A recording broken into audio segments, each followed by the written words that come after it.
Russia నుంచి తెచ్చుకున్న ఆయన KH-31 అనే ర్యామ్ జెట్ ఇంజన్తో 3.5 మ్యాక్స్ స్పీడ్తో ధ్వనివేగం కంటే 3.5 రెట్ల వేగంతో పయనించే ఈ మిస్సైల్స్ని, ఈ క్రూయిజ్ మిస్సైల్ని ఉపయోగించబోతున్నారు. దీన్ని ఏమంటారంటే షిప్ కిల్లర్ అంటారు. అంటే ఏంటి, యునైటెడ్ స్టేట్స్ ఆఫ్ అమెరికా యొక్క షిప్పులు అనేవి డేంజర్ జోన్లోకి వెళ్ళిపోయి రష్యా మిసైల్ వల్ల. అదేవిధంగా ఇరాన్ కూడా కొన్ని మిసైల్స్ అక్కడ సప్లై చేసింది, వాటిని ఇప్పుడు వెనిజులా అనేది మోహరించింది.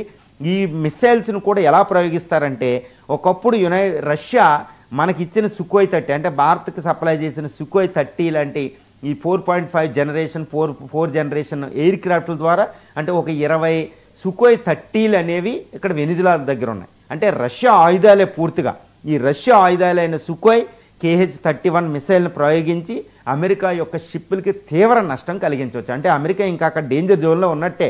కాబట్టి వెనిజులా తీసుకునే నిర్ణయం ఏంటంటే, వెనిజులా అమెరికాల మధ్య ఒక భీకర దాడికి రెడీ అవుతుంది అని చెప్తుంది.